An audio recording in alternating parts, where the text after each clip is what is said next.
네, 성도 여러분 안녕하십니까? 네, 오늘 오가 교과 공부하도록 하겠습니다. 오가의 제목은 일곱인입니다. 기억절 요한계시록 5장 9절 10절입니다. 두루마리를 가지시고 그 인봉을 떼기에 합당하시도다. 일찍이 죽임을 당하사 각 족속과 방언과 백성과 나라 가운데서 사람들을 피로 사서 하나님께 드리시고 그들로 우리 하나님 앞에서 나라와 제사장들을 삼으셨으니 그들이 땅에서 왕노릇 하리로다.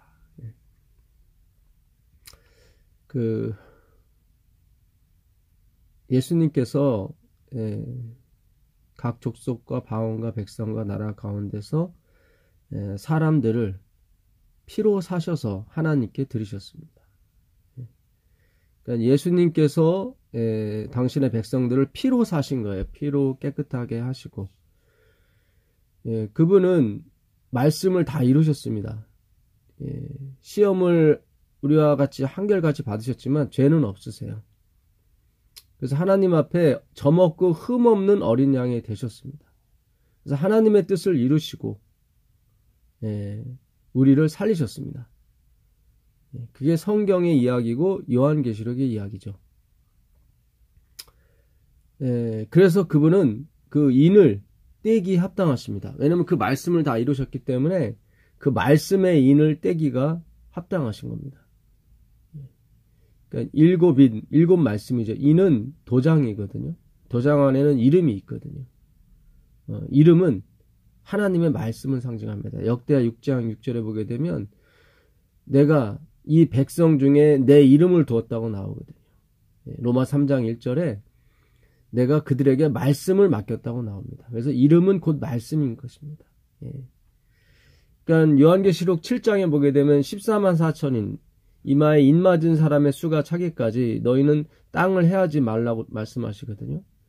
그러니까 그 하나님 백성의 이마에 이름, 하나님의 말씀이 새겨지기까지 땅을 해하지 말라고 그랬습니다. 그러니까 하나님의 말씀, 일곱인이 다 떼지면, 일곱인이 다 쳐지면, 이게 일곱 교회, 일곱인, 일곱 나팔, 일곱 대접, 요한계시록은 이렇게 일곱으로 갑니다.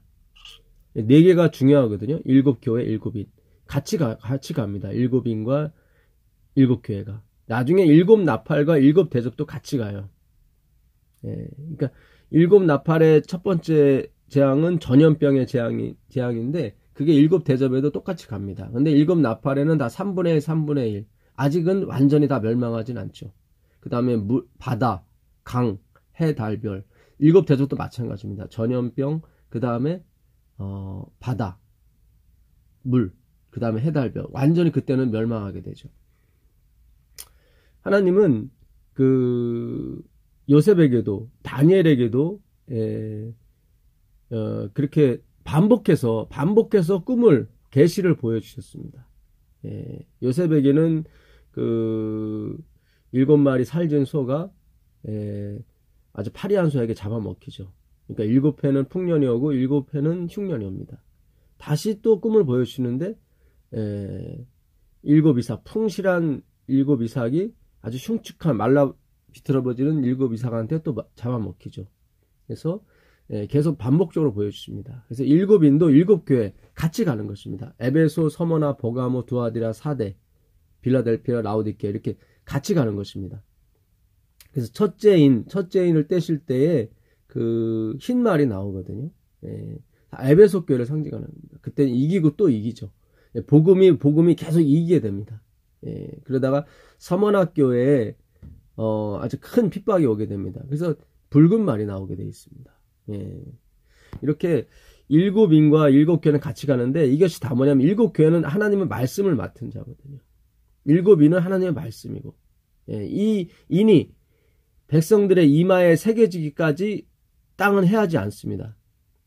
새겨지는 동안 일곱 인이 열리는 동안 역사가 진행이 되는 거죠. 역사가 예수님의 재림까지 역사가 진행이 되는 겁니다. 그래서 이 하나님의 말씀을 예수님께서 펼쳐주셔야 돼요. 왜냐하면 그분이 이 말씀의 창조자시고 이 말씀하시는 말씀 그 자체거든요.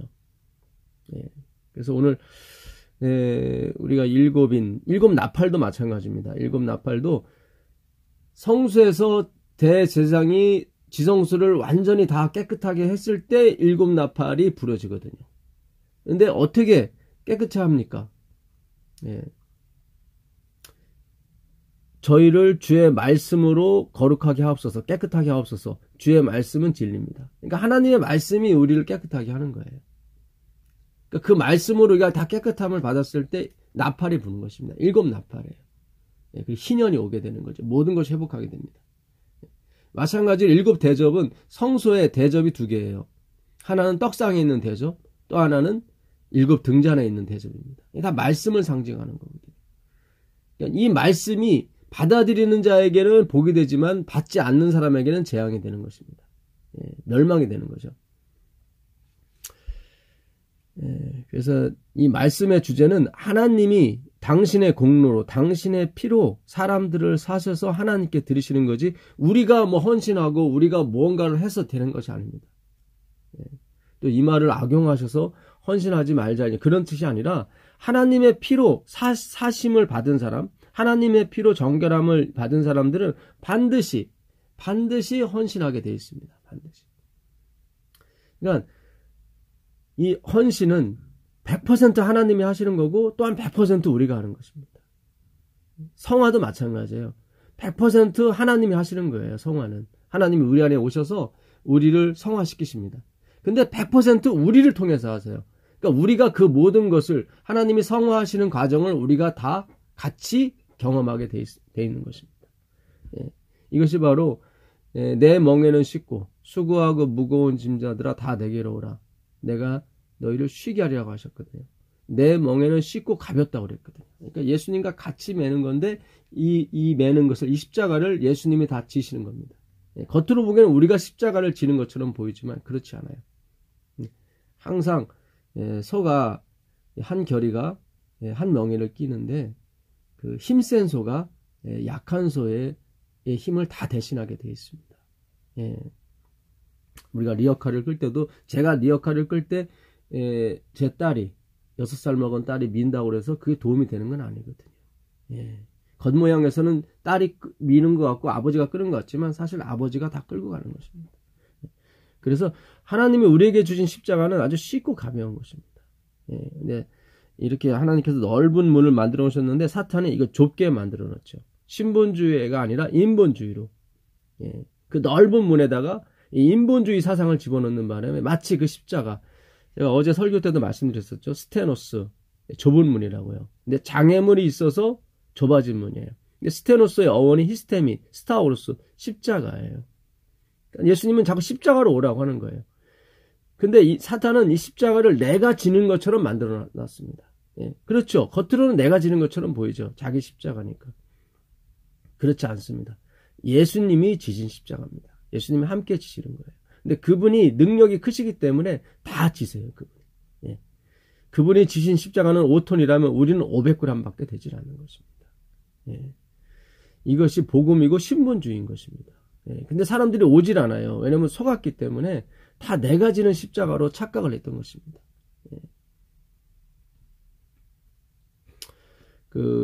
이번 주 일곱일은 요한계시록 6장입니다. 예, 6장을 보시면, 내가 봄에 어린 양의 7인 중에 하나를 떼시는데 그때 내가 들으니 내 생물 중 하나가 우레소리 같이 말하되 오라 하기로, 이에 내가 보니 흰 말이 있는데 그 탄자가 활을 가졌고, 이 활은 말씀을 뜻하는 것입니다.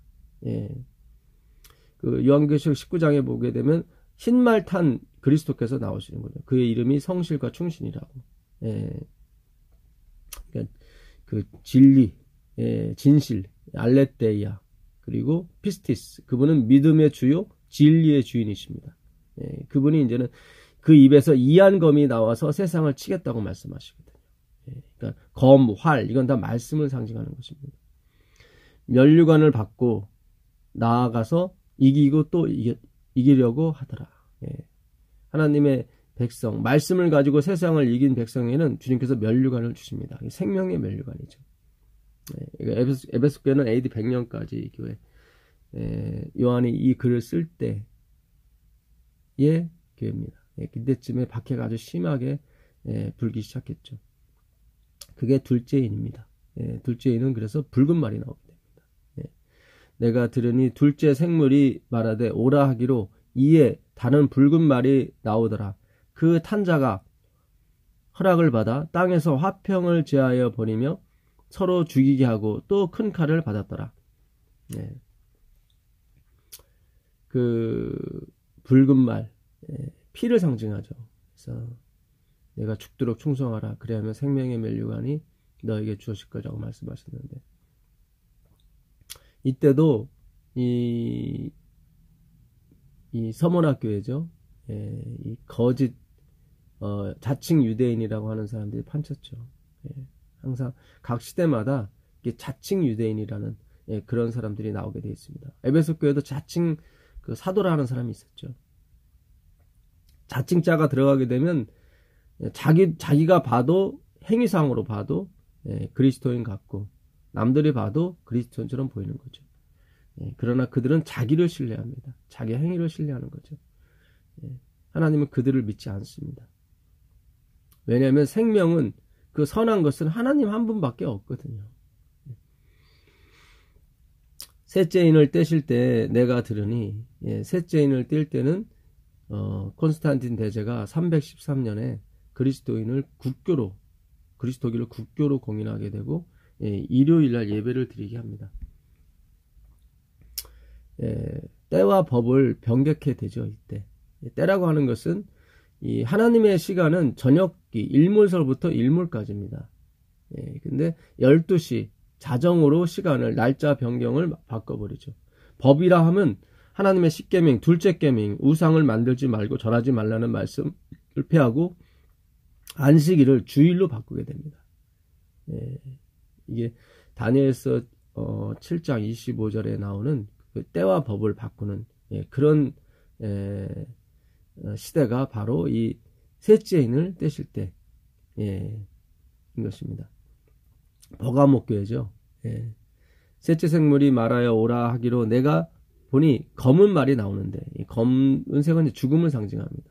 결국 기독교가 타협을 하기 시작하면 세상에 오직 하나님의 힘과 능력과 그 말씀에 기초를 하지 않고 하나님 말씀 플러스 세상 말씀이 합쳐지게 되면 그건 죽은 것입니다. 검은 말이 나오는데 그 탄자가 손에 저울을 가졌더라. 저울을 가졌다는 얘기는 뭔가 희귀하다는 얘기죠. 말씀이 희귀하게 된 거예요. 말씀이 있는데요? 아니요. 섞인 것은 말씀이 아닌 것입니다. 내가 내 생물 사이로부터 나온 듯한 음성을 들으니 이르되 한 데나리온의 보리 석 대라. 한 데나리온의 밀 한 대요. 그러니까 이 양식이 무척 귀했다는 거죠. 이 성경에서 나오는 양식은 하나님의 말씀을 말합니다. 저울을 달 정도로. 그러니까 하루 품삯이 밀 한 대밖에 되질 않습니다. 그만큼 말씀이 희귀하고 말씀의 기근이 온 것입니다. 또 감람류와 포도주는 해치지 말라. 해치지 말라는 아티케오는 근다리지 말라는 얘기거든요. 감람류와 포도주는 밀보다 훨씬 비쌉니다. 그러니까 하나님의 말씀이 희귀한데 하나님의 말씀을 연구하지 않고 제대로 연구하지 않고 거기에 인간의 보이는 영광을 섞어버려서 마치 그들이 말씀을 지키는 사람처럼 보이게 되고 하나님께 사명을 받은 사람처럼 보이게 만드는 거죠. 사탄이. 거기에는 감람류, 올리브유, 기름은 성령을 말하죠. 포도주는 주님의 구원을 말하는 것입니다. 대속이죠. 그러니까 하나님의 말씀을 연구하지 않고 감람류와 포도주는 생각지도 말아라, 그런 뜻입니다. 현대어 성경이 이 부분을 해석을 정말 잘했어요. 이 아디케오가 그런 뜻입니다. 비유로 하자면 제 딸을 어떤 불안당 같은 사람이 이렇게 달라고 그래요. 그러면 이제 우리가 그러죠. 내 딸을 너에게 줄 수 없다. 내 딸을 건드리지 말아라. 내 딸은 꿈에도 생각하지 말아라. 그렇게 말을 하죠. 내 딸은 해치지 말라고, 그런 의미인 것입니다. 그래서 하나님의 말씀을 귀히 여기지 않고 하나님의 말씀을 병객해 하면서 성령과 구원을 생각지 말라는 말씀입니다. 이 말씀. 그래서 혹자는 말씀이 이렇게 귀하지만 그래도 하나님의 성령과 구원은 주신다, 이렇게 해석하는 데가 있는데 그건 그렇지 않습니다. 예. 이게 버가모 교회 그 콘스탄틴 대제가 313년 기독교를 공인한 때부터 538년 캐톨릭이 완전히 유럽의 정권을 장악할 때까지 헤롤이 반달 돈코트가 그 교황을 반대했었는데 유스티아누스 황제가 자기 그 부하죠 벨리사리우스 장군을 동원해서 그 교황에 대항하는 새 나라를 완전히 복속하게 됩니다. 헤롤리는 그 로마를 그 멸망시킨 그런 민족이었죠. 그래서 538년에 돈코트가 복속을 당하면서 완전히 캐톨릭이 전 세계의 그런 교권과 정권을 잡게 됩니다. 무너져가는 로마를 다시 일으키기 위해서 유스티아누스 황제가 교황권을 그러니까 기독교를 이용한 거죠. 그러니까 세상 권력을 이용해서 서로 뭔가를 주고받는 것은 하나님의 뜻이 아닌 것입니다. 교회는 오직 그리스도의 십자가, 그리스도의 말씀의 능력으로 서야 되고 그것이 영향력이 되어야 되는 것입니다. 돈과 권력, 지위가 우리가 자랑하는 교회의 영향력이 되면 안 되는 것입니다. 그런 상태에서 감남리와 구원은 아예 생각지도 말라는 게 주의 말씀인 것입니다. 계시록 2장 14절이 그 버가모 교회에 이 검은 말이 나오는 죽은 말이 나오는 그 교회를 상징하는데 그때 그 니골라당이 판치고 있었거든요. 그러나 내게 두어 가지 책망할 것이 있나니 거기 내게 발람의 교훈을 지키는 자들이 있도다. 발람이 발락을 가르쳐 이스라엘 앞에 올무를 놓아 우상의 제물을 먹게 하였고 또 행음하게 하였느니라. 요거는 이제는 두아디라 교회 여기도 이제는 그 자칭 선지자가 나오는 거죠. 발람이라고 하는 거짓 선지자죠. 그 버가모 교회는 9절입니다. 2장 9절 계시록 2장 9절 내가 네 환난과 궁핍을 아노니 실상은 네가 부유한 자라 자칭 유대인이라 하는 자들의 회방도 아노니 실상은 유대인이 아니오 사탄의 회라. 자칭 유대인이 사탄의 회다. 죄송합니다. 이건 여기 서문학교회고요. 아까 14절 발람 읽었는데요. 15절이 버가모 교회입니다.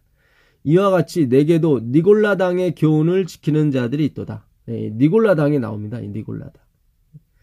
왜 이렇게 이 세 번째 말이 나오는데 검은 말이 죽은 말이 왜 나오냐면 이 하나님의 말씀이 이렇게 귀해졌냐면 행위가 판을 쳤기 때문에 그래요.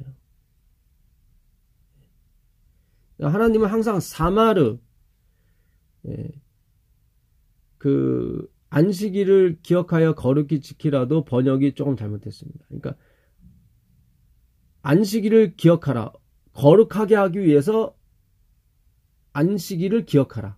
자칼이나 먼저 나오거든요. 기억하라가 그 주 동사예요. 근데 이 자칼이 뭐냐면 그 남성을 가리킬 때 자칼이라고 그래요.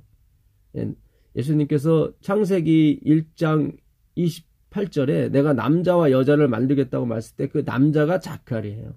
남자는 누구를 가리키냐면 아담이신 그리스도를 가리키는 것입니다. 그리스도. 그러니까 그리스도를 기억을 해야 안식일이 됐든 우리가 됐든 다 거룩해지는 거거든요. 그러니까 뭘 지키라 했을 때 그 지키라는 다 사마르였어요. 사마르였는데 그것은 마음에 새기는 걸 말해요. 하나님 말씀을 마음에 새기는 거예요. 근데 이스라엘 백성은 출애굽기 19장에 보게 되면 9절에 보게 되면 내가 다 준행하리라 그래요.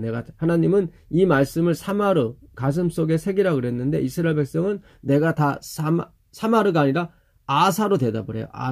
아사는 이제 만들다, 메이크다. 이제 겉으로 드러내는 걸 말해요. 행위를 말하는 거죠.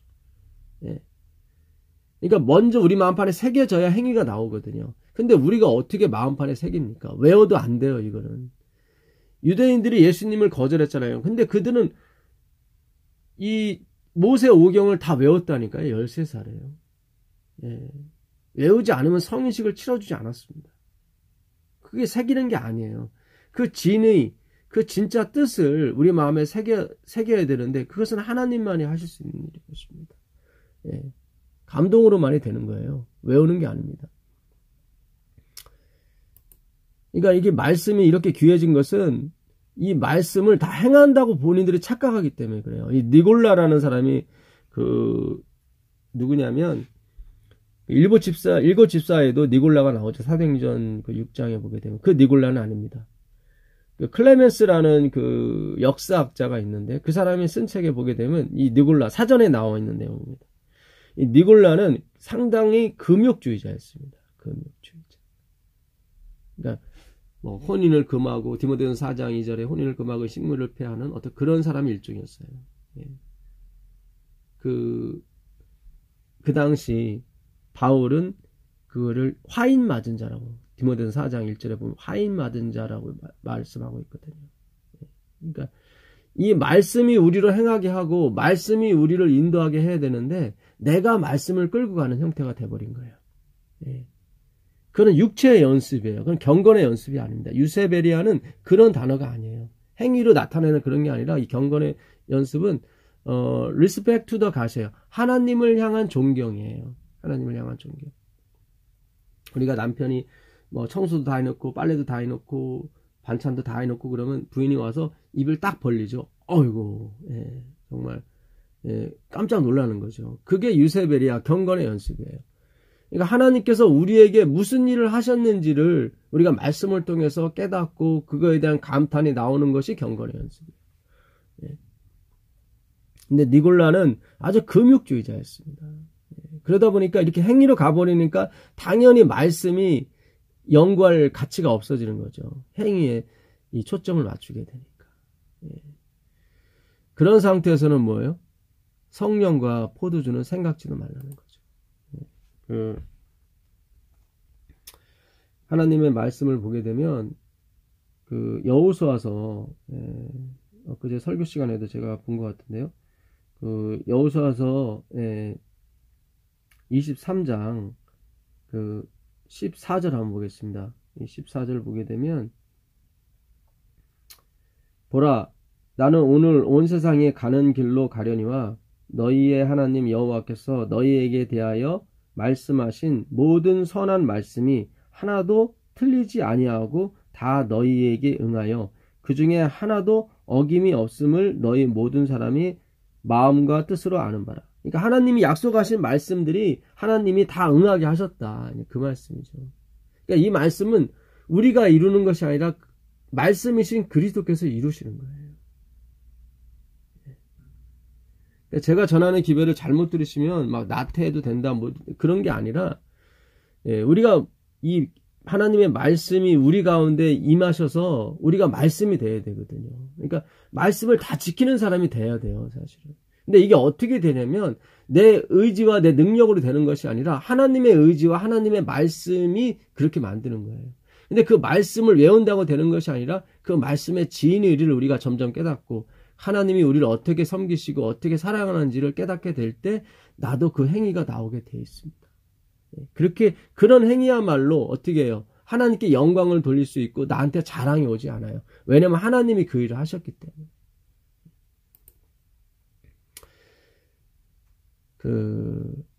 넷째 인을 떼실 때 내가 넷째 생물의 음성을 들으니 말하되 오라 하기로 내가 보면 청황색 말이 나오는데 그 탄자의 이름은 사망이니 음부가 그 뒤를 따르더라.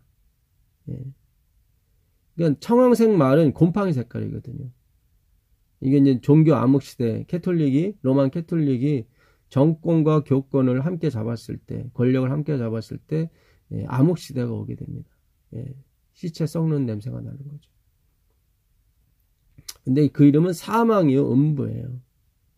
왜 음부가 옵니까? 베드로에게 그랬죠. 내가 내 위에 이 반석 위에 내 교회를 세우리니 음부의 권세가 너희를 이기지 못한다고 말씀하셨거든요. 내가 너에게 천국 열쇠를 주느니 이렇게 말씀하셨습니다. 그러니까 천국 열쇠가 있는 사람, 그러니까 말씀 위에 교회가 세워진 거, 그 반석은 그리스도를 뜻하는 것입니다. 그러니까 그리스도의 십자가 위에 세워진 교회는 음부가 이기지 못합니다. 근데 이 두아디라 교회, 이 청황색 말이 나오는 넷째 인을 떼실 때 거기는 음부가 있었던 거죠. 음부가 그 교회를 장악하고 있었던 것은 말씀이 없었기 때문에 그런 것입니다. 말씀. 천국 열쇠를 말씀이라고 엘렌 지 화이트는 주석하고 있거든요. 그 말씀이 맞습니다. 네가 땅에서 풀면 하늘에서도 풀릴 것이고 네가 땅에서 매면 하늘에서도 매일 것이다. 왜냐하면 말씀대로 하기 때문에 그런 거죠. 그러나 그들은 제한적인 것입니다. 음부가 땅의 4분의 1이 권세를 얻어 검과 흉년과 사망과 땅의 짐승들로서 죽이더라. 그러니까 말씀이 없는 곳에서는 이 전쟁과 기근, 흉년이 따라오게 돼 있는 것입니다. 아합 왕이 선지자들을 막 말씀을 맡은 사람들을 박해하고 죽였을 때 3년 반 비가 오지 않았잖아요. 그러니까 하나님의 말씀을 등한시하면 경제적 위기도 함께 오는 것입니다. 9절입니다. 계시록 6장. 다섯째 인을 떼실 때, 다섯째 말씀을 떼실 때 내가 보니 하나님의 말씀과 그들이 가진 증거로 말미암아 죽임을 당한 영혼들이라고 나옵니다. 이때 종교 암흑 시대가 계속 이어지면서 하나님의 그 말씀 완델스인을 비롯해서 수많은 사람들이 사형 집행을 당하고 그 어려움을 많이 당했습니다. 1798년 로마 교황 피우스 6세가 죽기까지 그 박해가 계속 심했죠. 심지어 그 프랑스에서는 그 1793년이죠. 성경을 폐하는, 성경을 다 불온소적으로 불태워버리는 3년 반 동안 그런 일이 있었죠. 그런데 그때 대쟁투에 보게 되면 프랑스에 아주 심각한 어떤 범죄와 흉년과 하여튼 암울함이 계속 왔다고 그래요. 그래서 1796년에 다시 프랑스 의회가 성전을 읽어도 된다. 성경을 읽어도 된다.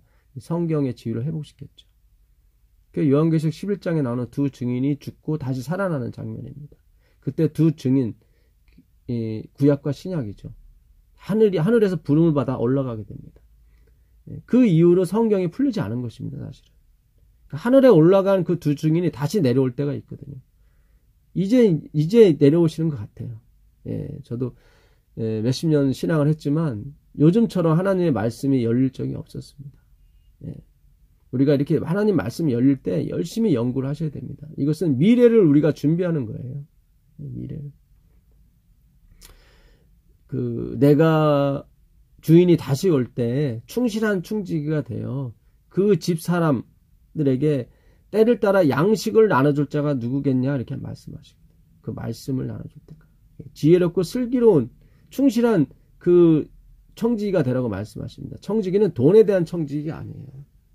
오이코스 노모스라고 하는데 집 안에 있는 율법, 그런 오이코스는 집이고 노모스는 그 율법, 계명을 말합니다. 그러니까 청지기는 하나님의 말씀을 지키는 사람이에요. 변치 않게 지키는 사람. 그 변치 않는 말씀, 그 말씀을 때를 따라 나눠줄 자가 누구겠냐 나오거든요. 여기 다섯째 인을 뗄 때 보니까 그 사람들이 이 박해를 받아 죽었는데 하나님 백성들이 뭐 때문에요? 하나님의 말씀과 그들이 가진 증거예요. 이 당시 하나님의 말씀은 구약 성경이라고 제가 말씀드렸죠. 그들이 가진 증거가 무엇입니까? 신약 성경이에요. 물론 신약 성경 외에도 마르틴 루터라든가 쯔빙글리라든가 존 위클립이라든가 제롬 가우스가 갖고 있는 자신이 부르짖는 그 증거가 있었죠. 그러나 그는 성경은 아니었죠. 그것도 물론 포함을 하는 것입니다. 다 이 증거가 포함이 되는데 여기서 가장 중요한 것은 역시 성경이겠죠. 구약과 신약을 말하는 것입니다. 그 하나님의 말씀 때문에 죽임을 당한 영혼들이에요. 그 영혼들이 제단을 잡고 외칩니다. 큰 소리로 불러 이르되 거룩하고 참되신 대주제여 땅에 거하는 자들을 심판하여 우리 피를 갚아주지 아니하시기를 어느 때까지 하시려 하나이까 하니 각각 그들에게 흰 두루마기를 주시며 이르되 아직 잠시 동안 쉬되 그들의 종들과 형제들도 자기처럼 죽임을 당하여 그 수가 차기까지 하라. 이 플레로라는 건 완전히 차기까지. 예, 완전히 수행되기까지 그런 뜻입니다. 예. 근데 그들이 그 죽임을 당한 그 사람들이 제단을 잡고 여기 보게 되면 다섯째 인을 뗐을 때 단 아래에 있어 이렇게 되어 있죠. 9절에 죽임을 당한 영혼들이 제단 아래에 있어. 이 제단은 그 번제단을 말하는 것입니다. 이 번제단 양을 잡아 불에 태우는 곳이거든요. 그 피를 그 주변에 뿌리게 됩니다. 그러니까 하나님의 말씀 때문에 죽임을 당한 이 영혼들이 제단 아래에서 부르짖는 것입니다. 그 원한을 풀어달라고. 그러니까 자기의 억울한 죽음을 풀어달라는 게 아니라 그 원수를 갚아달라는 얘기도 아닙니다. 원수를 사랑하라고 했는데 여기서 이제 원수를 갚아달라고 그런 것이 아니라 이들은 오직 예수, 오직 말씀이었어요. 근데 이 두 아들의 아끼라 이 다섯째, 넷째 인을 뗄 때 그 교회는 오직 말씀이 아니었습니다. 이 말씀은 오직 사제들만 감당하게 하고 사제들이 하는 말이 곧 그 말씀이었고 교회의 법이 곧 말씀이었단 말이죠. 그래서 말씀이 사장됐단 말이죠. 대신에 성도들의 헌신과 성도들의 예배 행태를 계속 그 형식적인 예배를 계속 주장했습니다. 근데 이 하나님의 말씀은 그런 게 아니거든요. 이 말씀은 그리스도의 희생과 그리스도 그 자체를 가리키고 있는 것입니다. 그래서 이들은 오직 예수, 오직 믿음, 오직 하나님의 말씀이었습니다. 오직 은혜였어요.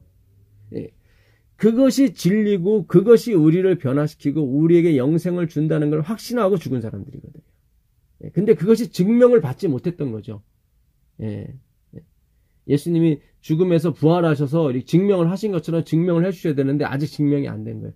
그거에 대한 그 진리가 진짜 자기가 믿은 것이 정말 진리, 예수님이 진짜 진리라는 것을 좀 나타내 보여주십시오 라는 의미로 우리의 죄가 씻겨졌다는 그런 확신을 달라는 의미로 제단 아래에 있는 것입니다. 제단 아래. 원수를 갚아달라는 것이 아니라 그들이 틀리고 그들이 행위로 간 것이 틀리고 오직 믿음으로 간 이것이 그리스도가 맞다는 것을 주님께서 신원하여 주십시오. 그 원한인 거예요. 근데 이 마지막에 사는 우리는 그걸 볼 수가 있단 말이죠. 재림을 통해서. 이 믿음이 맞고 오직 말씀이 맞고 오직 은혜, 그레이스 이것이 맞다는 것이 우리는 증명이 돼요. 재림을 통해서. 그러니 우리에게는 너무 큰 축복이 있는 것입니다. 근데 오늘날 이 말씀으로 우리의 의의 옷을 입어야 되는데 그러질 않고 사탄의 게임에 속아 우리의 행위, 우리의 헌신, 우리의 헌금으로 우리 신앙을 대변하려고 하는 그런 생각들이 너무 팽배한 것입니다. 그렇지 않습니다. 예루살렘 성전보다 아름다운 성전이 어디 있었습니까? 근데 그 성전이 어떻게 해요? 그들의 자랑이 되고 구원의 근거가 됐을 때 하나님은 돌 위에 돌 하나도 남기지 않고 다 무너뜨린다고 말씀하셨거든요. 그리고 무너져야 되는 것입니다. 왜냐하면 세상에 있는 모든 것은 그 원본이 나타났을 때 다 사라져야 되는 거거든요. 들러리가 그런 거 아닙니까? 신부가 나타났을 때 들러리는 사라져야 되는 것입니다. 들러리가 신부보다 더 앞서고 더 이쁘면 안 되는 거죠. 그래서 오늘 이 말씀만이 등불과 기름을 가진 사람이 그 지혜로운 사람이거든요. 그러니까 등불이 불이 되게 하면 돼요. 내가 불이 되면 안 되는 거예요. 자꾸 행위로 가려고 하는 사람들은 내가 등불이 되려고 하는 거예요. 아니에요. 등불, 그 말씀, 주의 말씀은 내 발의 등이라고 하는 그 말씀이 등이 되게 하면 되는 거예요. 말씀이. 나는 쇠하고. 나는 그 옆에 있는 거예요. 파리히스템이에요. 그게 받쳐지는 걸 말해요. 로마서 6장 11절에 너의 몸을 의의 병기로 드리라 할 때 드리라가 이게 파라히스템이, 파라는 곁에, 히스템이 십자가예요. 십자가 곁에 있는 거예요. 같은 멍에를 매긴 매지만 예수님이 다 십자가를 지신다니까요. 그 등이 빛이 되게 하면 되는 거예요. 기름과 등이. 그게 슬기로운 사람이에요. 근데 우리는 자꾸 내가 등불이 되려고 한단 말이죠. 아니란 말이죠. 그것이 아닙니다. 이 마지막으로 6번째 인을 떼실 때 심판이 오거든요. 심판이 오는데 여기 5번째도 보게 되면 그 각각 그들에게 흰 두루마기, 그러니까 의의 옷이죠. 이 흰 두루마기는 그들이 원했던 그 원한을 풀어주는 하나님의 의인데, 일단은 그 어음처럼 주는 겁니다. 어음처럼 주는 겁니다. 그러나 이것이 계림 때 결제가 되는 거죠. 그래서 그걸 흰 두루마기로 위로를 먼저 주시는 겁니다. 그리고 그들의 형제들도 자기처럼 죽임을 당한다는 얘기는 낫생이 된다는 얘기예요. 낫생. 다 순교를 하라 그런 말이 아니라. 그 요한계시록 20장 4절에도 목배임을 당한 사람들이 이번 주 교과의 기억절처럼 1000년 동안 왕노릇한다고 나오는데, 그들이 뭐에 의해서 목배임을 당하냐면 하나님의 말씀과 예수의 증거로 인해서 목배임을 당합니다. 내가 보니 예수의 증거와 하나님의 말씀을 인하여 목배임을 받은 자들의 영혼들과 또 짐승과 그의 우상에게 경배하지 아니하고 이마의 손에 그의 표를 받지 아니하. 이마와 손에는 말씀, 신명기 6장 6절에 이마와 손에 말씀의 표를 받아야 되거든요. 근데 이들은 짐승의 표, 사람의 의견과 사람의 생각의 표를 받은 사람들이죠.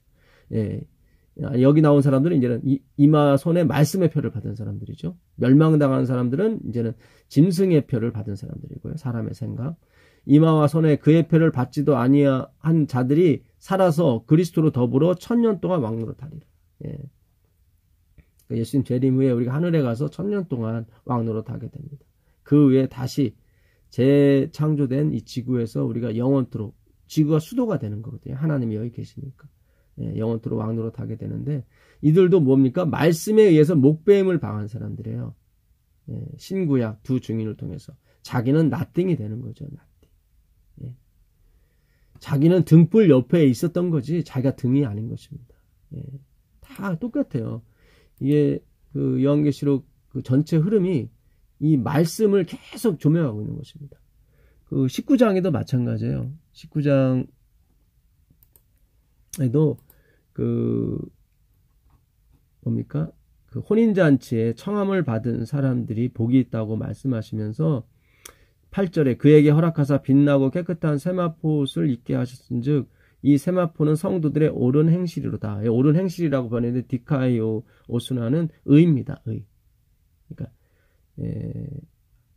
예수와 연합하여, 하나님과 연합하여 침례를 받은 자는 그리스도로 옷 입었느니라 이렇게 나오거든요. 갈라디아 3장 27절에. 그러니까 그리스도 말씀의 옷을 입은 사람들이에요. 그 말씀의 옷을 입은 사람들은 옳은 행실이 나오게 되어 있습니다. 천사가 내게 말하여 기록하라. 어린 양의 혼인잔치에 청함을 입은 자들이 복이 있도다.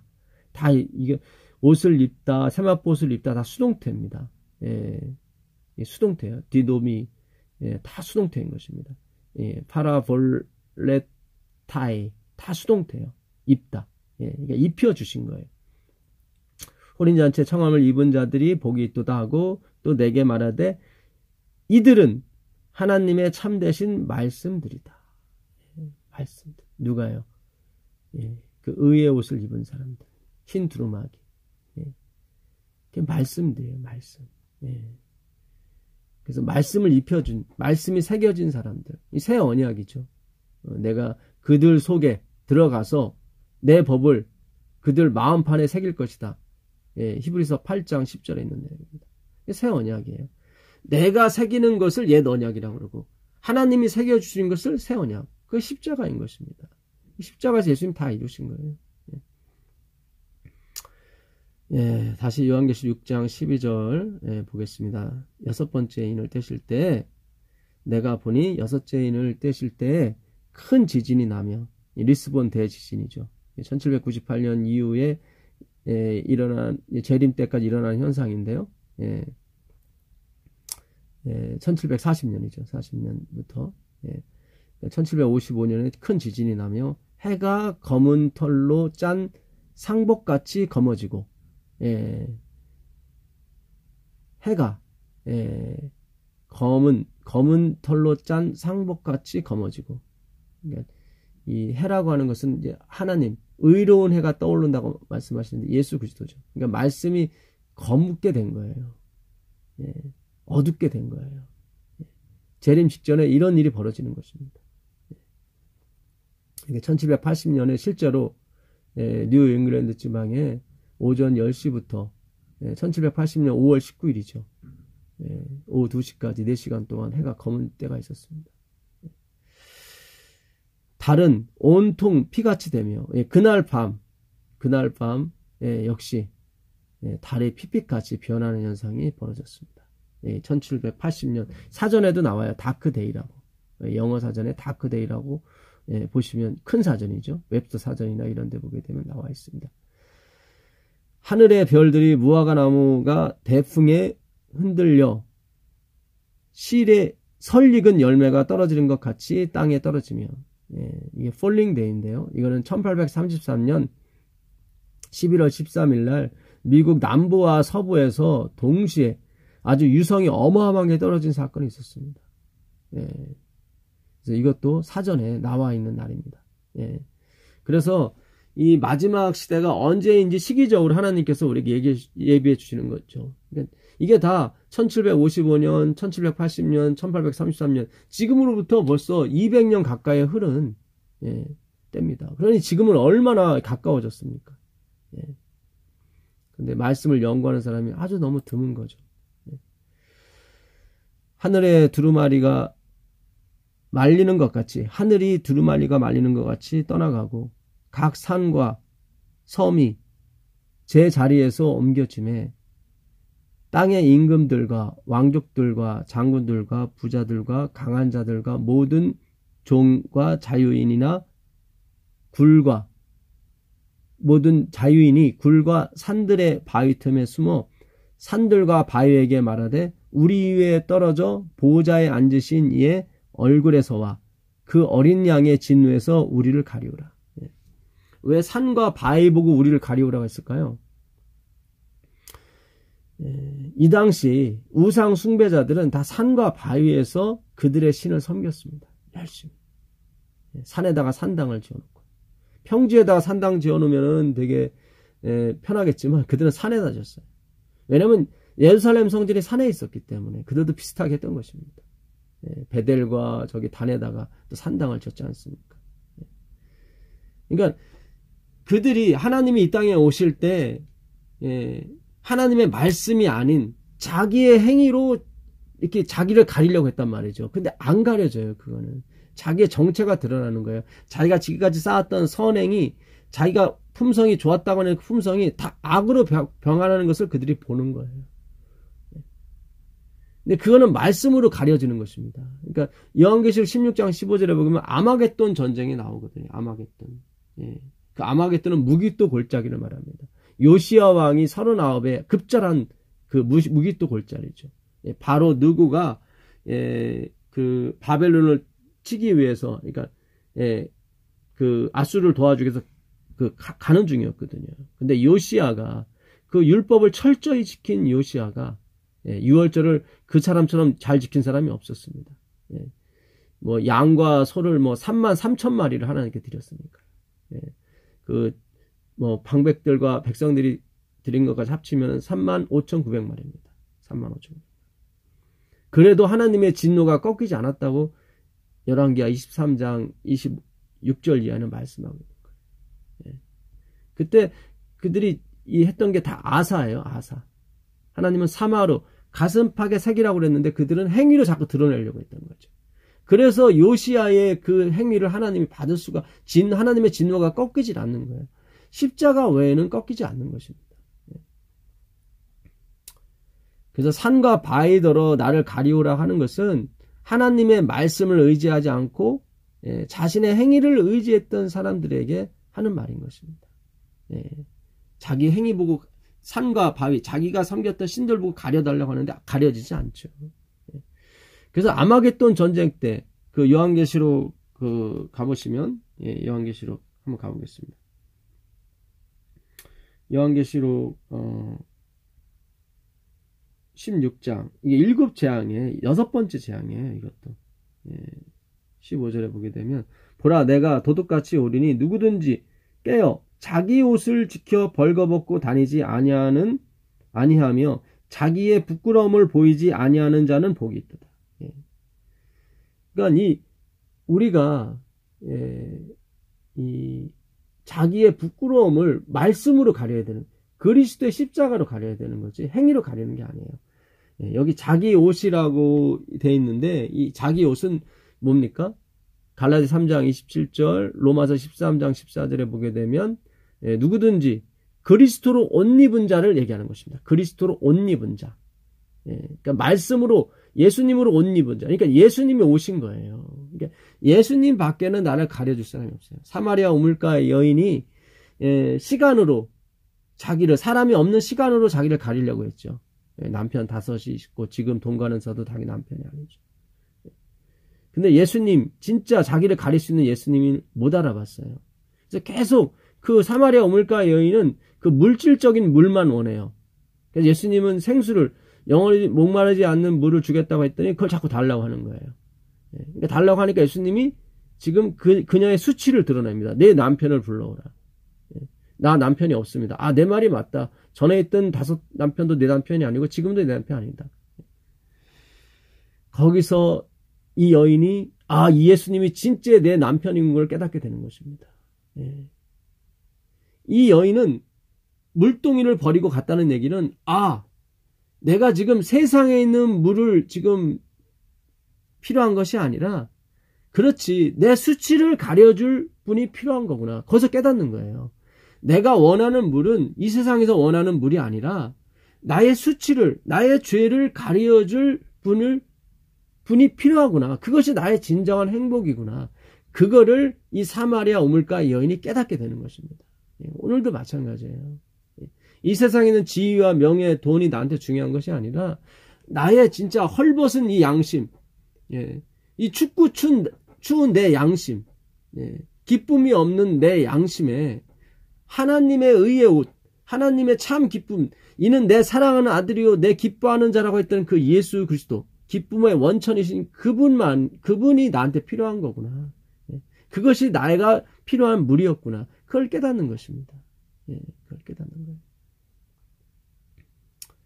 멸망당하는 사람들은 그를 깨닫지 못했던 거죠.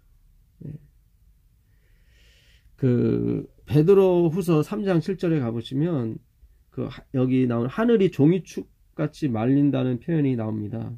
베드로후서 3장 7절을 보시면, 이제 하늘과 땅은 그 동일한 말씀으로 불사르기 위하여 보호하신 바 되어 경건하지 아니한 사람들의 심판과 멸망의 날까지 보존하여 주신 것이니라. 그러니까 하나님이 태초에 만드신 이 하늘과 땅은, 이 계시록 6장 13절에 하늘의 13절이 아니죠?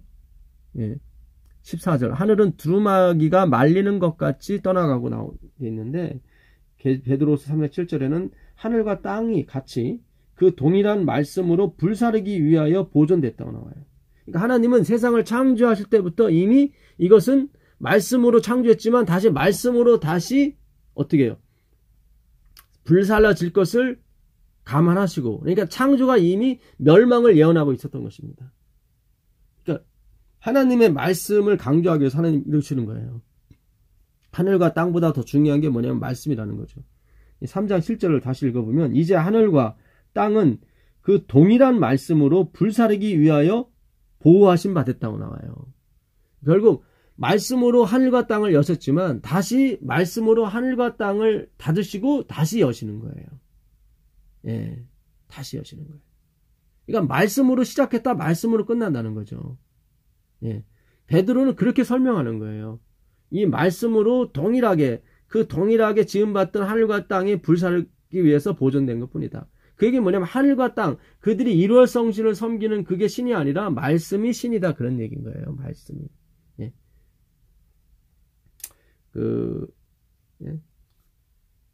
요한계시록 11장 15절 이야기도 여전히, 9장 20절인가요? 여전히 그들은 하늘 성신, 금, 은, 동, 목석을 섬기게 됩니다.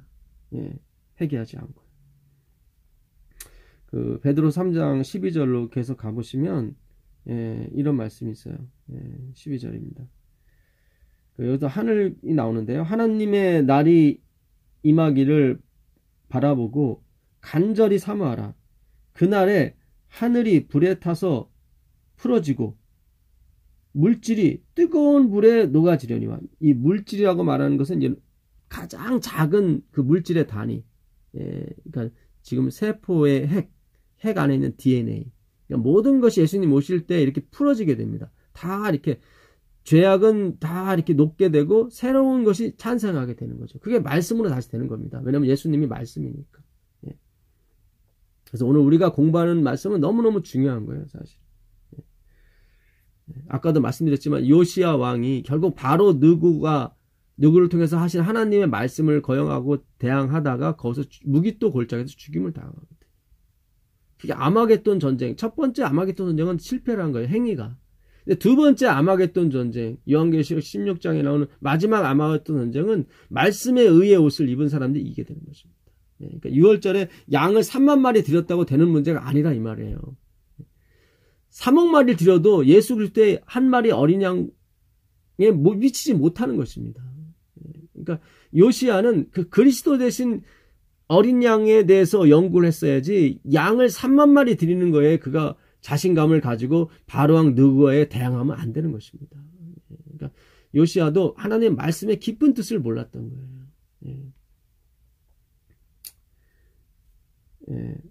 우리는 그의 약속대로 의가 있는 곳인 새하늘과 새 땅을 바라보더라. 그렇죠. 의가 있는 새하늘과 새 땅. 다시 말씀으로 새하늘과 새 땅이 창조되는 거예요. 그게 바로 예수 그리스도. 카이노스라고 되어 있는 새는 그 안에 있는 의미가 바뀌는 걸 말합니다. 겉의 모습은 똑같은데 안에 있는 의미가 바뀌는 거예요. 그러니까 하늘에 대한 의미, 땅에 대한 의미가 다 바뀌는 거죠. 그들은 신이 아니라는 거죠. 그러므로 사랑하는 자들아, 너희가 이것을 바라보나니 주 앞에서 점도 없고 흠도 없이 평강 가운데서 나타나기를 힘쓰라. 점도 없이 흠도 없이 어떻게 나타납니까? 이 점배기는 태어날 때부터 점배기예요. 다리 저는 흠, 이것도 태어날 때부터 나오는 흠이에요. 안 못 보는 양, 이것도 태어날 때부터 안 못 보게 됩니다. 이거는 태어나게 하신 그 하나님만이 고칠 수 있는 겁니다. 그래서 베드로전서 1장 19절에 보게 되면 점도 없고 흠도 없는 하나님의 어린 양이 너희를 깨끗하게, 어린 양의 피가 너희를 깨끗하게 하실 거라고 나오는 거거든요. 그러니까 우리를 점도 없이 흠도 없이 하시는 분은 그 하나님의 어린 양 대신 예수 그리스도의 희생과 공로로 되는 것입니다. 그렇게 되는 거지 내 행위로 되는 게 아니에요. 그 마지막으로 그 18절, 베드로후서 3장 18절을 보시면 오직 우리 주 곧 주 예수 그리스도의 은혜와 저를 아는 지식에서 자라가라. 영광이 이제와 영원한 날까지 그에게 있을지어다. 아멘. 아멘은 제가 한 겁니다. 어떻게 영광이 이제와 영원토록 영원한 날까지 그에게만 있습니까? 우리를 구원하신 것이 예수 그리스도의 은혜와 그를 아는 지식이었단 말이죠. 말씀이었다 이 말이죠. 그러니까 베드로는 너희가 점도 없이 흠도 없이 하나님 앞에 서야 된다고 계속 얘기를 합니다. 근데 그것이 어떻게 쓰냐면 그리스도 예수의 은혜와 어떻게 해요? 저를 아는 지식. 내가 섬겨야 되는 하나님이 아니라 나를 영원토록 섬기시는 그분을 아는 거죠. 그분을 아는 거예요. 이 말씀이 여러분의 방종과 나태함을 촉발시키는 게 아닙니다. 우리는 낫승이라는 거예요. 그 얘기는 하나님이 일하셔야 된다는 강력한 믿음을 함께하는 걸 얘기하는 것입니다. 하나님이 밀고 들어오셔야 되고 하나님이 이끌어 가셔야 됩니다. 밀고 나가셔야 돼요. 그래야 우리 안에 있는 더러운 때가 사라지는 것입니다. 우리는 그분의 말씀을 먹고 그분은 우리의 죄악을 먹는 것입니다. 예수님이 안 계신 낫생은 우울함밖에 없는 것입니다. 그러나 오직 예수, 오직 은혜가 있는 낫생은 우리에게 희망인 것입니다. 이번 주 교과 일곱 말씀인 것입니다. 오늘 우리가 이 6번째 말씀까지 우리가 예수님께서 띄시는 걸 봤습니다. 그리고 이 라오디게아 교회에 정말로 그 하나님의 말씀에 그 부유함에 그분의 그 말씀에 의해 옷으로 즐거워했던 그 백성들이 결국은 바위와 산이 아닌 그들의 행위와 그들의 우상이 그들을 가리지 못했죠. 보호해주지 못했죠. 근데 말씀이 결국 그들을 보호해주고 그들에게 약속 또한 신원함, 그들의 억울함을 다 풀어주셨습니다. 그 놀라우신 은혜가 오늘도 함께 하시기를 바라면서 공부 마치겠습니다. 하나님에 계신 아버지 하나님, 오늘 일곱인을 통하여 우리에게 약속을 또 주셨습니다. 일곱 말씀입니다. 주님, 끝까지 말씀을 의지하고 말씀을 연구하는 데 매진할 수 있도록 허락해 주시옵소서. 주의 성령께서 우리를 인도하여 주시고 주관해 주시옵소서. 예수 그리스도의 이름으로 기도합니다. 아멘.